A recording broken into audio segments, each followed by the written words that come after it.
Sir నమస్తే. నమస్కారం sir. ఎలా ఉన్నారు సార్? బాగున్నా సార్. వండర్‌ఫుల్. మాకు చాలా సంతోషంగా ఉంది. ఎందుకంటే ఈవెన్ నేను కూడా చాలా నష్టపోయా స్టాక్ మార్కెట్‌లో. కామన్ అది. కదా! అంటే మాకు తెలీదు. కామన్. చెప్తారు ఇగో పెరుగుతుంది. అవును. కొన్ని వెబ్‌సైట్‌లు ఉంటాయి నాకు అవును. తెలిసినయి. హ్మ్.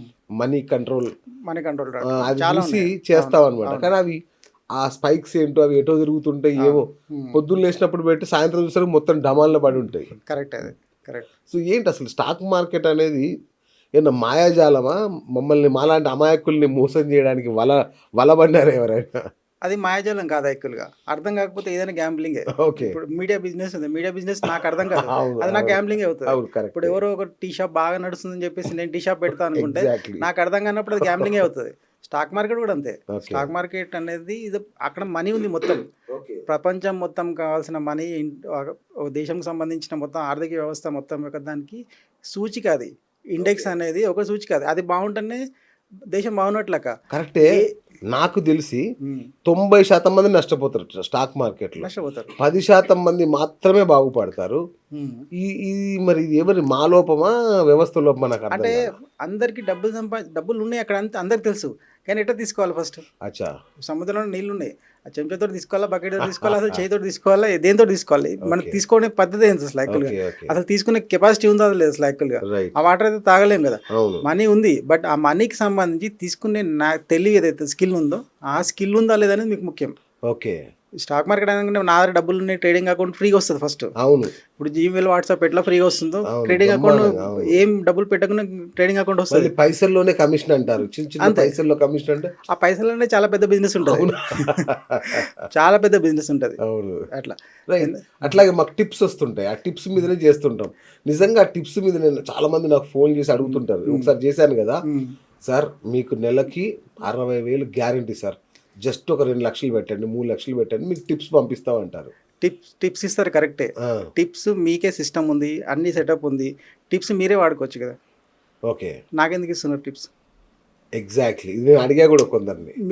మీరు వాడుకోవచ్చు కదా టిప్స్. అవును. అంటే ఆయన ట్రేడింగ్ చేయడం ఎక్కువ అయిపోయి ఆయనకు టైం ఏమైనా ఫ్రీగా దొరికి సోషల్ సర్వీస్ చేయాలనుకుంటే టిప్స్ ఇవ్వాలి. అవును. ఫ్రీగా టిప్స్ ఇవ్వమని చెప్పండి. డబ్బులు ఎందుకు ఇవ్వడు. తీసుకుంటున్నాడు యాక్చువల్లీ? ఇవ్వడు. డబ్బులు తీసుకుంటున్నా టిప్స్ విషయం ఎట్లుంటుంది అంటే నా ఆలోచన సరళి వేరే ఉంటుంది, నా అబ్జర్వేషన్ వేరే ఉంటుంది. నా బేసిస్ మీద నాకు ఒక అనాలిసిస్ వచ్చిన తర్వాత నేను ఒక పాయింట్ మీకు చెప్తాను. ఆ పాయింట్లో అది ఎంతమంది చెప్తాను? 1000 మంది చెప్తాను. నాలాగా థింక్ చేసి ఈ 1000 మంది పట్టుకుంటారో లేదనేది ముఖ్యం కాదు కదా. అవును. ఇప్పుడు Correct, నేను ఎగ్జిట్ అయిపోతా, అవును. నేను ఎంటర్ అవుతా, నేను ప్రాఫిట్లో ఎగ్జిట్ అవుతాను, లాస్ట్లో ఎగ్జిట్ అవుతుంది, నా పర్సనల్ ఇష్యూ అది. ఒక లాస్ వచ్చినా నేను దాన్ని ఎట్లా కవర్ చేసుకోవాలి నాకు తెలుస్తుంది. మీకు తెలియదు కదా బయట ఉన్న వాళ్ళకి. రైట్. ఎంట్రీ ఇచ్చిన అంతవరకే తెలుసు. కరెక్ట్. అది ఎందుకు పైకి పోతుందో తెలియదు, ఎందుకు కిందికి పోతుందో తెలియదు. టిప్స్ మీద ఎప్పుడు డిపెండ్ ఆధారపడి ఉండకూడదు. ఉండకూడదు. సార్, ఒక సింపుల్ ప్రశ్న అడుగుతా. నా దగ్గర 2 లక్షలు ఉన్నాయి సార్. మా అంటే ఒకటి చెప్పాడు నాకు, 2 లక్షలు కనుక నువ్వు ఇన్వెస్ట్ చేస్తే రోజుకు కనీసం 1000 నుంచి 2000 రూపాయల ఆదాయాన్ని నేను మీకు ఇస్తాను అన్నాడు. ఇది నిజమా అబద్ధమా? 100% దానికన్నా ఎక్కువ కూడా ఛాన్స్ ఉంది. ఛాన్స్ ఉంది. ఓకే. ఛాన్స్ లేదని కాదు. Okay. మార్కెట్లో ఇది బిజినెస్ మెన్స్ బిజినెస్ ఇది.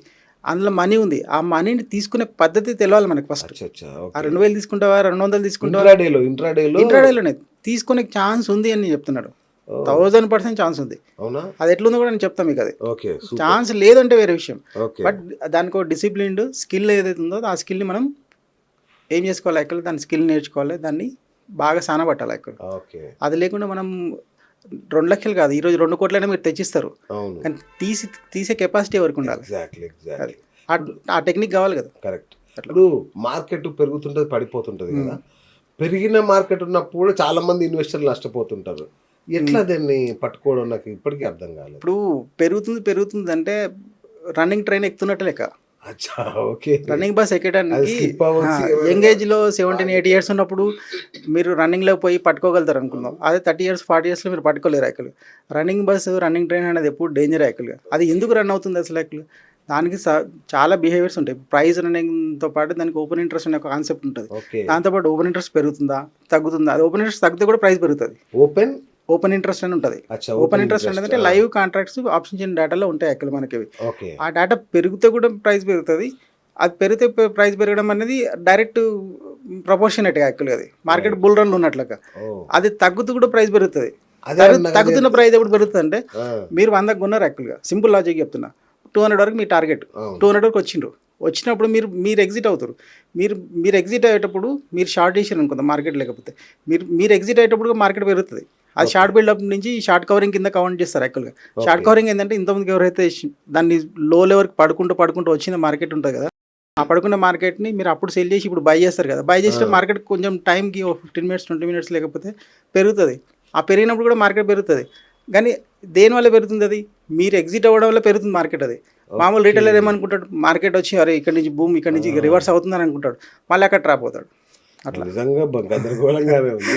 ఇప్పుడు మీరు ఒక మాట వాడారు ఆప్షన్స్ చైన్ అని. ఏంటి ఆప్షన్ చైన్ అనేది మాకు ఇప్పటికీ గందరగోళమే. అది ఆప్షన్ ఇప్పుడు చాలా మంది ట్రేడ్ చేసేది ఎక్కడి నుంచి చేస్తారంటే ఈ క్యాండిల్ స్టిక్స్ బేస్ మీద చేస్తారు. క్యాండిల్ స్టిక్స్ బేస్ అంటే ఇప్పుడు సింపుల్ లాజిక్ చెప్తాను. ఇప్పుడు ఈసీజీ రిపోర్ట్ ఉంది. ఈసీజీ రిపోర్ట్ ఎవరిది అసలు యాక్చువల్గా? ఒక మనిషిది. అంటే ఒక ప్రాణం ఉన్న మనిషిది ECG report up and down ఉంటుంది. అది ఫ్లాట్ ఉందంటే ఏమన్నట్టు? మార్కెట్ ఏం లేనట్లేక పోయినట్లేక. మార్కెట్ యొక్క ఈసీజీ రిపోర్టే క్యాండిల్ స్టిక్స్ యాక్చువల్గా. ప్రాణం ఎక్కడుంది? పైసా ఎక్కడుంది? డబ్బులు ఎక్కడుంది? ఇన్స్టిట్యూషన్ మనీ కానీ, రిటైల్ మనీ కానీ, బ్యాంక్స్ మనీ కానీ, ప్రతి ఒక్కరు మనీ వచ్చి ఎక్కడుంది? పార్టిసిపేషన్ ఎక్కడుంది? ఆప్షన్ చైన్ డేటాలో ఉంది యాక్చువల్గా. వాళ్ళు పుట్ సైడ్ అని కాల్ సైడ్ అని మనకి ఆప్షన్ చైన్ డేటా ఎట్లా ఉంటుందంటే 4 parts డివైడ్, ఒక టేబుల్ ఫామ్లా ఉంటుంది. మొత్తం ఎంటైర్ మార్కెట్ యొక్క మనీ ఎక్కడ డిప్లాయ్ అయింది వాళ్ళు దాచిపెట్టలేరు అక్కడ. మనిషి ఎక్కడ ఏ స్ట్రాటజీ చేసినా వాళ్ళు ఎక్కడెక్కడ డిప్లాయ్ చేశారనేది మనకు మొత్తం తెలిసిపోతుంది అక్కడ. ఆ ఆప్షన్ చైన్ డేటాలో మనీ ఉంటుంది మొత్తం. దాని యొక్క రిపోర్టే మనకి క్యాండిల్ స్టిక్స్ సైకిల్. మనం ఏం చేస్తామంటే దీని యొక్క ఇంపార్టెన్స్ తెలియదు, కానీ దీన్ని ఎట్లా రీడ్ చేయాలో తెలియదు చాలా మందికి. 99%కి ఆప్షన్ చైన్ డేటా అనేది ఒకటి ఉంటుందని తెలియదు. తెలిసిన దాన్ని ఇట్లా రీడ్ చేయాలో కూడా తెలియదు. రీడ్ చేయాలని అనుకున్నా అందరికీ డబ్బులు సంపాదించాలని ఉంటుంది, కానీ అది ఎట్లా పట్టుకోవాలో తెలియదు. క్యాండిల్ స్టిక్స్ మీద చేస్తారు, అందులో కూడా తప్పేం లేదు. సర్టన్ లెవెల్ వరకు ఏంటంటే క్యాండిల్ స్టిక్స్ బేస్ ఎట్లుంటుందంటే ఒక ప్రాబబిలిటీ అన్నట్టు. ఇప్పుడు మీరు ఒక సీజన్ ఉంది, ఇప్పుడు వర్షం ఎప్పుడు రాగలుగుతుంది అనేది మామూలు రైతు కూడా చెప్పగలుగుతాడు. సర్వే చేసినట్లుగా అంతే. మామూలు ఒక రైతు కూడా వాతావరణ శాఖలు చెప్పకపోయినా కానీ ఆయన చూసి చెప్పగలుగుతాడు. అంటే ఆయనకు ఒక 1 years ఎక్స్పీరియన్స్ ఉంది. ప్రాబబిలిటీ రావచ్చు రాకపోవచ్చు. బట్ అదే మెట్రాలజీ డిపార్ట్మెంట్ వాళ్ళు ఏం చేస్తారు? అక్యురేట్గా చెప్తారు ఈ నుంచి ఈ టైం వరకు, ఎందుకంటే అది సైన్స్, అది ఇది ఎక్స్పీరియన్స్. ఇది కూడా ఏంటంటే క్యాండిల్ స్టిక్స్ బేస్ మీద ట్రేడ్ చేసేది ఏంటంటే ఒక ప్రాబబిలిటీ అన్నట్టు. దీనికి మించిన ప్రాబబిలిటీ ఏంటంటే డేటా యాక్చువల్గా. ఆప్షన్ చైన్ అన్నారు, ఇప్పుడు ఏమో అడ్వాన్స్డ్ ఆప్షన్ చైన్ అన్నారు. ఏంటి రెండింటి తేడా? ఆప్షన్ చైన్ డేటా ఎట్లా ఉంటుందంటే ఒక రిటైల్ ట్రేడర్కి అర్థం కాని లెవెల్ ఉంటుంది యాక్చువల్గా. అది డైనమిక్గా ఉంటుంది, మనీ ఫ్లో అవుతుంటుంది, ఎగ్జిట్ అవుతుంటుంది, పార్టిసిపేషన్ చాలా స్పీడ్గా ఉంటుంది యాక్చువల్గా. ఆ స్పీడ్నెస్ని పట్టుకోవడం అంత ఈజీ కాదు. ప్లస్ ఆప్షన్ చైన్ డేటా ఎట్లా ఉంటుందంటే రివర్స్లో ఉంటుంది. రివర్స్లో ఎట్లా ఉంటుందంటే ఇప్పుడు 1 2 3 4 5 6 అనేది మనకు చదవడం అలవాటు యాక్చువల్గా.